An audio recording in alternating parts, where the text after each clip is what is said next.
For people trying to grow their social media or business or just their brand, how do you guys balance the ambition to for people trying to grow their social media or business or just their brand, how do you guys balance the ambition to go viral, reach a lot of people with also being authentic? If you understand how compound interest works in all aspects of life, then you will realize that there is no point in going viral. It will attract the wrong audience. Whereas if you had just been authentic, the correct audience would have arrived, and then you continue being authentic and continue keep growing with them and satisfying them.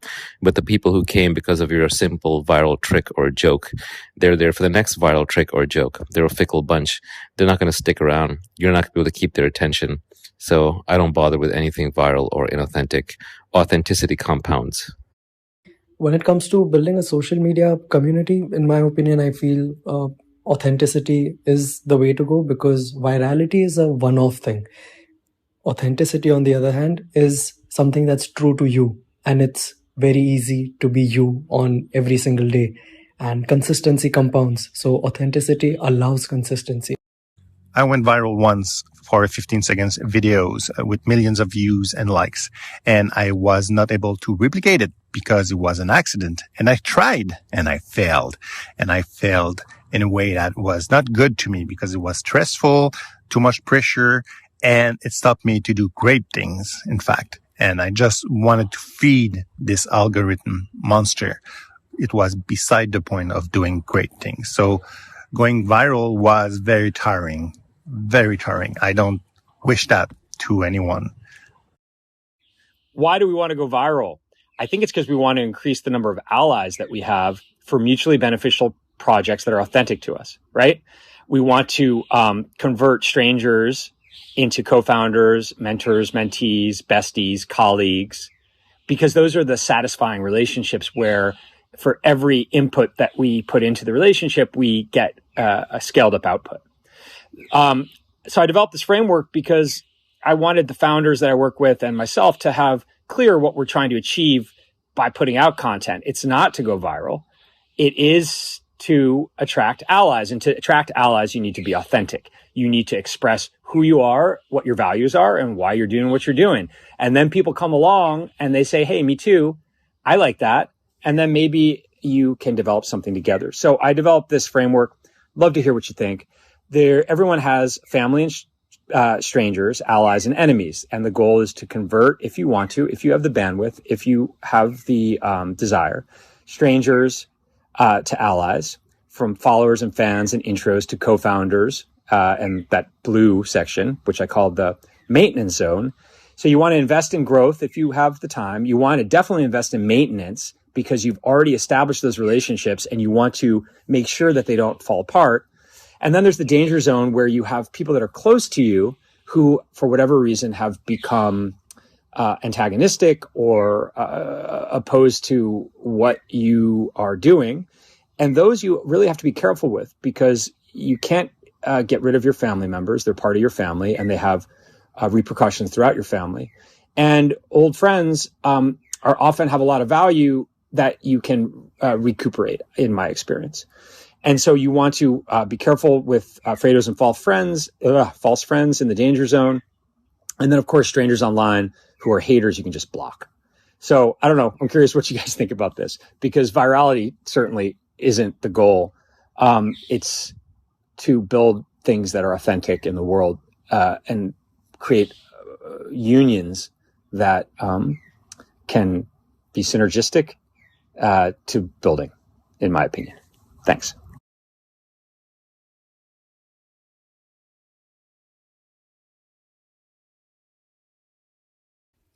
Parsa, I hopefully am not butchering your name, enjoyed what you stated, and particularly on the part of the why. Why would you want to go viral? And then taking that a step further, you go viral, then what? What do you do after that? What does it actually do for you? And furthermore, going into how sustainable is it to go viral without authenticity behind it? Without the authenticity behind it, it's more work, it's more labor, it's more performative. When you are in your authenticity and you do go viral, that is seamless. It's flow. It's you being in your identity, whether that's personal or brand. And when you are authentic, when you are radically authentic, people take notice. So many people like to copy those who are in their radical authenticity because it's different.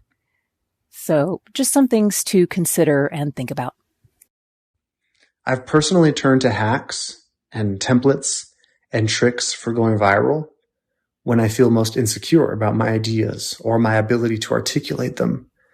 And the way that I've strived to overcome that insecurity is by focusing not just on hitting the publish button, getting the ideas down, but in enjoying the process through which I wrestle with the ideas, going for a walk, talking to a friend, battling with the blank page, hitting record over and over again till you get the right cut. Authenticity comes from the effort and the repetitions, for me at least, that are put in to get clear on what the idea even is. I feel like when one is trying to go viral, there's some kind of conflict on the inside, as opposed to when someone's being authentic and creates a community that way, it's more of just a play-based activity rather than some kind of desire for social status.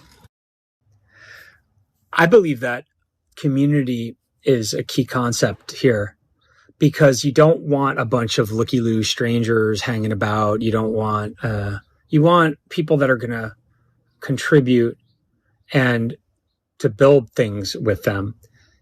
I think of community and the two M's in community that they stand for memes and money in the sense that you need a shared vision, shared value, shared idea, and then shared upside. And I believe that the reason startups are so powerful is that they are upside sharing machines that turn a founder's vision into ways for other people to participate in the upside of the problem that the founder is solving. And so going viral is not the point. Building stuff that expresses your soul in the world is the point. Solving problems for people you care about, for communities you care about, and living a sustainable life. Virality seems like a great aspect of a product, but not a great aspect of a personality. It's a very you cannot serve two masters situation, where in trying to focus on virality, you must give up attention towards, authenticity or whatever your primary goal is. And so you see a lot of articles and videos where it's as if the substance of the article is viral substance. It's not, there's no quality behind it. There's no content in it. The entire article can be summarized in a couple of sentences with ease. Whereas, if you draw from a deeper source, often being the authentic you, then you have a lot more content to pull out of, and it becomes suddenly a more dense thing. It becomes a richer thing. And that drives people to stick around longer. Why would I waste my time reading an article that, I can read it for an hour and it tells me one idea in a very poor way, versus if you draw from a deep source, you can convey many ideas very, very well. Although in listening to my own shit, I realized, there is a niche. Well, it's not even a niche. It's a pretty big market for viral content out there, where you have entire apps built around just getting viral stuff out there. And even if it's low quality, as long as they can get clicks, it succeeds. And I guess in those cases, the platform treats its users less as, mutuals, and treats them as hosts for them to be parasites onto. So unless you want to have a parasitic relationship, I think virality is never a great goal. I think authenticity is one part of it, but having created a lot of content and scratched my head endlessly trying to figure out the algorithm for how to go viral, I don't think authenticity I think it's necessary, but so many people are their authentic selves posting vlogs on YouTube and nobody is watching them. Why? Because nobody gets any value from them. Why should I click on that? I'm being myself. I can go on there and spill all my deepest, darkest secrets, but why does anyone give a crap about me and my secrets? if I'm going to be really honest, I think a lot of people are their authentic selves, but there's just like, they have nothing to teach. You know, everything that they know, I already know. Or if they do know something, they aren't saying that's something. So you have to like somehow provide something new, like disrupt my way of thinking. But the thing is, like, most people think the same. But if you are trying to go viral, if you're trying to sell something, this means automatically that you're following some kind of formula. You're trying to play on some kind of algorithm. That means you're automatically not original. It's not coming from an authentic source. So you probably won't have any, like, you're not giving me anything original. You're probably not disrupting the way I'm thinking. More on the topic of going viral versus being authentic. The topic reminded me of a concept that I learned in a book called Why Greatness Cannot Be Planned. The main concept in the book is that greatness, such as significant innovation and exceptional achievement, often arises from unpredictability, freedom, and exploration rather than rigid planning and goal setting. There's no clear-cut set of direction to follow to achieve greatness. What worked for one person won't necessarily work for the next. Going viral happens by sheer luck, whereas building a community of like-minded people is a result of being authentic and staying true to yourself and allowing compound interest to work its magic over a long period of time. I think this brings into consideration, can one be both viral and authentic? And it reminds me of Steve O. And I think he, in authentically being a person who engages in shock value, and that is his life's purpose, is to be of shock value to the world, is both viral and authentic at the same time, even if it's highly self-destructive. Yeah, I can't imagine myself trying to cultivate a presence online, for example, that aims for virality. It would just seem to me to the whole concept of not being authentic, it would seem to be vacuous to me. You'd feel empty, wouldn't you? Like not trying to be yourself. There's got to be a poverty in that, and the lack of authenticity itself is going to be a punishment. There's no reward there.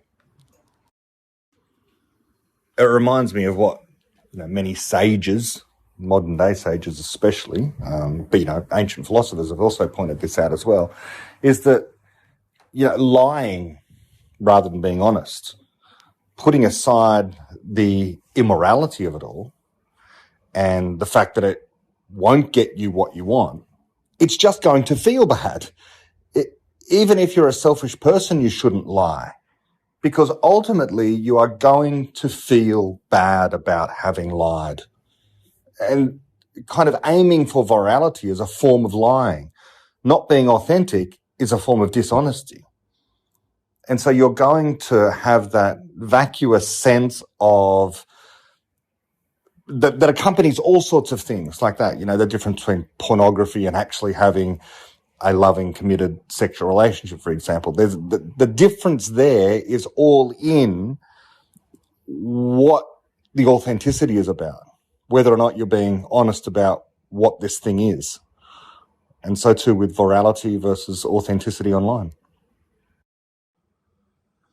Yeah, I don't think anyone would say they don't want to become popular in a sense. If they've got something important to say, then of course, I'm forever promoting the ideas of David Deutsch. I think he's underappreciated. And happily, there are some high-profile people that are assisting in that project because these are the most important ideas around. But the aim is not to go viral. That's not the aim of the whole exercise. After all, if you want to do that, then, any young girl with a good enough body is going to go viral. But that has a very short half-life and you're not really contributing anything to the world and civilization, whereas being authentic, as people are talking about here, has the opportunity of going viral as a side effect. It's a happy side effect, but it's not the aim. which is the difference. I love your framework there. I love also the idea that you've got there of, blocking the haters. I agree with that. It's just one thing that it's my one little dirty pleasure, if you like. I'm on side with Ricky Gervais here, who tends not to block people. He puts them on mute, and I do the same thing and for the same reason. His reason is he likes the idea of the haters still screaming at him into the ether, and they think they're being heard, but they're not. And I like that idea as well. As soon as I get people who are just hating on me for whatever I happen to put out there, rather than block them, because then they know, they're just on mute. I never get to see them. I never get to hear from them ever again, but they're still yelling at me. They're still angry, and they think that they're being heard. And there's a guilty pleasure I have there of them kind of learning the lesson that they're not getting responded to. Hey, Flo, I want to add on and ask a question. Would you believe then if you're not learning something from an individual, that it's your fault and on your end for not being maybe as open, or maybe you're not speaking to the right individuals who can disrupt your way of thinking? Or is it on the other person's end because they're not providing something that's original? Because the way that I see it is it would be both your fault and responsibility to, cultivate stronger knowledge and to grow, your daily intellect. So whether that's going and reading certain books or, being in certain circles or networks, that's your responsibility. Therefore, if you go into a network that maybe doesn't have that and you learn something that, you've already heard this like 700 times, is that your fault? That's just something I would want to bring up, because I understand the selling point, right? But it also, as the consumer, you're deciding to some extent, where are you going to be sold on? You're going to be sold on Twitter, on Instagram, on LinkedIn, on YouTube.